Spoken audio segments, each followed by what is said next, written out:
روس کا صدر پوٹن جو ہیں وہ ایک بڑی بھرپور کوشش کر رہے ہیں کہ جو مغرب کا آرکیٹیکچرل فائنینشیل کنٹرول ہے، جس کے اندر ڈالر اس کا لنچ پن ہے، اس کی اسٹینڈنگ ڈالر کے اوپر ہے، اس کو دھکا مارا جائے۔ سوئفٹ کا جو بینکنگ سسٹم ہے اس کے خلاف ایک برک پے سسٹم جو ہے وہ لایا جائے، اور اسی طرح سے I M F, world bank اور ایشین ڈیولپمنٹ بینک کا جو فائنینشیل آرکیٹیکچر کنٹرول ہے، جس کے اندر پاکستان کی طرح کے بہت سے ملک جو ہیں وہ پھنسے ہوئے ہیں، اسے انہوں نے وہاں پہ چیلنج کرنے کی کوشش کی۔ اس کی تفصیلات کو میں ایک الگ ویلاگ میں ڈسکس کروں گا۔ اسی طرح سے حزب اللہ کے ایک اور لیڈر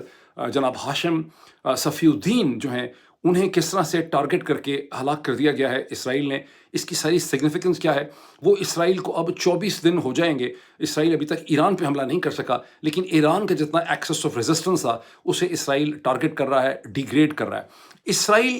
کی حکمت عملی کیا ہے، اور خود اسرائیل کی اپنے سروائیول اور ایگزسٹنس کے لیے اب کس قسم کے خطرات اس اسٹیج کے اوپر ایگزسٹ کرتے ہیں، یہ میں ایک سیپریٹ جی وی ایس نیوز کا جو ہے ویڈیو اس میں ڈسکس کروں گا، جس کے بارے میں نے آپ سب سے اوپینین مانگی تھی، اور آپ کی پریڈومیننٹ اوپینین یہی ہے کہ مجھے انٹرنیشنل ایشوز کو ایک الگ پیراہے میں پاکستان کی سیاست سے الگ کر کے اسے ڈسکس کرنا چاہیے۔ میں آپ سے یہ بھی چیز شیئر کرنا چاہتا ہوں کہ میں نے بہت سوچ وچار کے بعد یہ فیصلہ کیا کہ میں ایک انگلش کی پبلیکیشن جو ہے اسے ایکٹیویٹ کروں، اور اس سلسلے میں پاکستانی امریکن کمیونٹی کے بہت سے لوگ جو ہیں وہ مجھے کہہ بھی رہے تھے، لیکن میں ریزسٹنٹ تھا، لیکن میں سمجھتا ہوں کہ وہ ہم بنائیں گے، ایک ہائی کوالٹی اس پہ شروع کریں گے، کام شروع کر دیا ہے، اور اس کا مقصد پاکستان سے ریلیٹڈ نہیں ہوگا، اس کا مقصد امریکہ کے اندر، امریکہ کے خاص کر کے جو واشنگٹن کے اندر 40,000 کانگریشنل ایڈز ہیں ان تک پہنچنا جو ہے اس کا مقصد ہوگا۔ اس کے ساتھ ہی لیٹ می آلسو شیئر کہ تقریباً 63 سگنیچر کیے ہیں اس کانگریشنل لیٹر میں، جسے کانگریس مین گریگ کسار نے، سمر لی نے، اور جم میکگورن نے جسے انیشیٹ کیا تھا،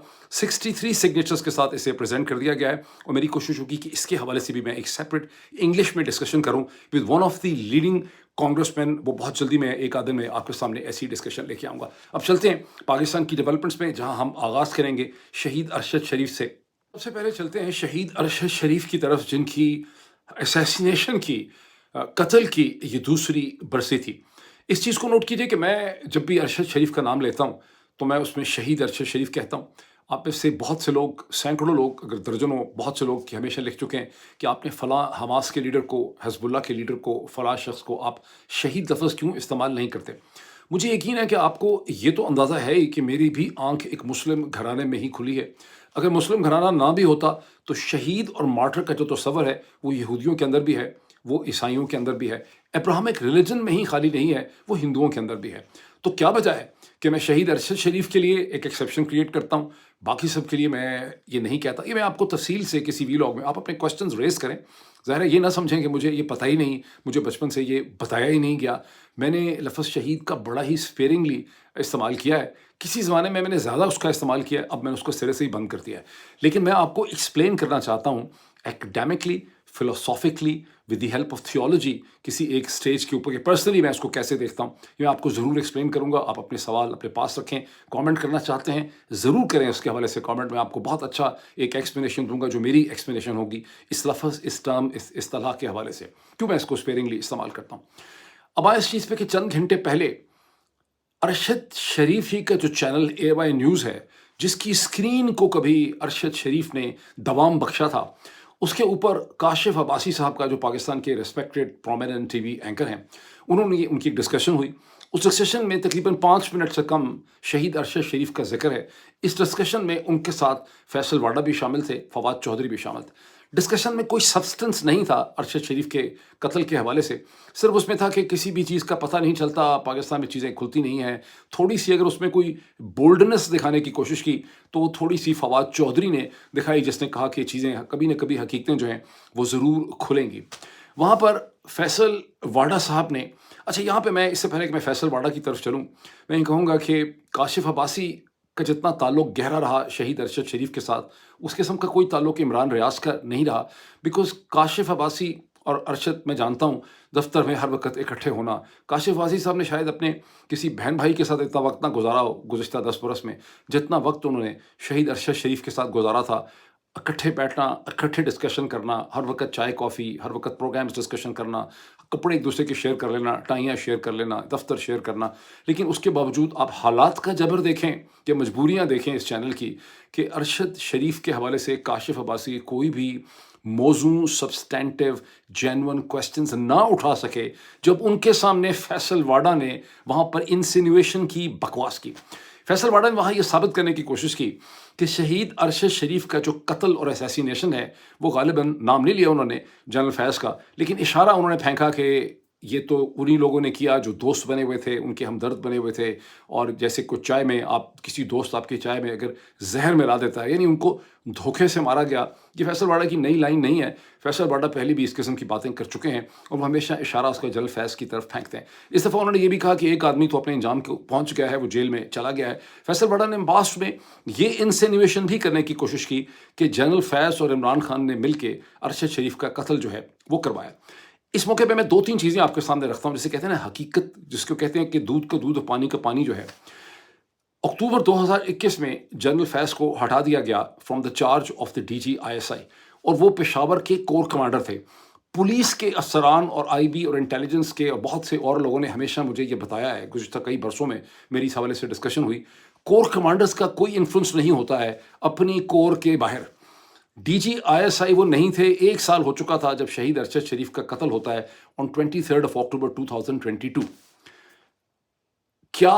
شہید ارشد شریف کے خلاف جو 16-17 ایف آئی آر درج تھیں وہ جنرل فیض نے کروائی تھیں؟ کوشچن 1. کوشچن 2، کیا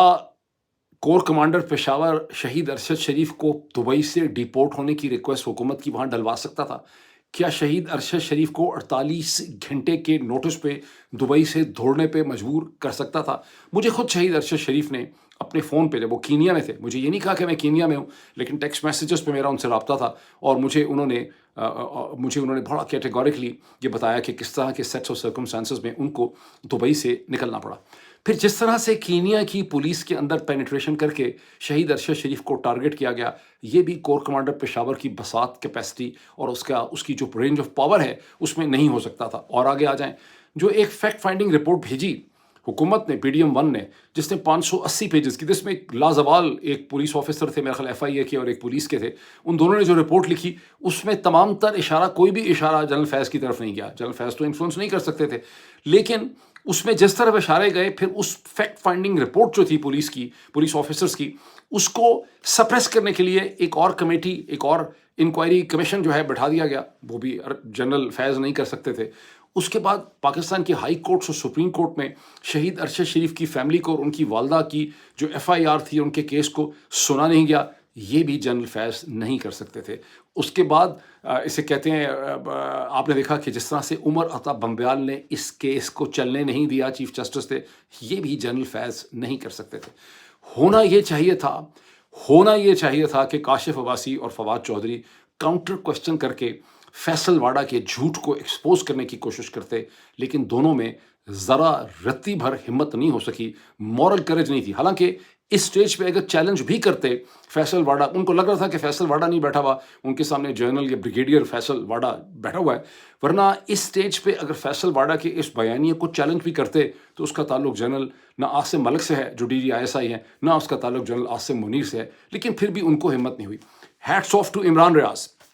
کون نہیں جانتا کہ عمران ریاض کو کتنی مشکلات کا سامنا کرنا پڑا، زندگی کو کتنا خطرہ ہے، اور میں اندازہ لگا سکتا ہوں کہ عمران ریاض کا جو پوزیشن اور اسٹیچر ویورشپ ہے اس پہ کتنی پریشر، کتنی قدریں ہوں گی. لیکن 5.5 منٹ کا جو کامنٹ عمران ریاض نے شہید ارشد شریف کی انویسٹیگیشن کے حوالے سے کیا، اس نے سمندر کو کوزے میں بند کر دیا. یہ تو میرا پہلا پوائنٹ ہے. میں تھوڑا سا اور آگے چلتا ہوں. ذرا فیصل واڈا نے اسی پروگرام کے اندر بشرا بی بی جو عمران خان کی اہلیہ ہیں، ان کی ضمانت اور ان کی رہائی کے حوالے سے کس قسم کی انسینویشن یا ایلیگیشن انہوں نے وہاں پہ لگائی. آپ جیسے کہ سب سن چکے ہیں کہ بشرا بی بی کی ضمانت اسلام آباد ہائی کورٹ سے ہو گئی ہے، میاں گل حسن اورنگزیب نے کی، لیکن اس کے بعد ان کی رہائی فزیکلی نہ ہو سکی. 1 ملین کا وہاں پہ ضمانت رکھی گئی ہے، 10 لاکھ روپے کی. اس کے مچلکے وغیرہ کے لیے جب جونیئر عدالت میں پہنچے تو وہاں سے جج گم، ڈیوٹی جج گم، سارا سٹاف گم، آگے پیچھے سب لوگ گم. اچھا، لیکن فیصل واڈا جو ہے انہوں نے وہاں پر یہ انسینویشن کی کہ عمران خان اور اسٹیبلشمنٹ کے درمیان میں ایک ڈیل ہوئی ہے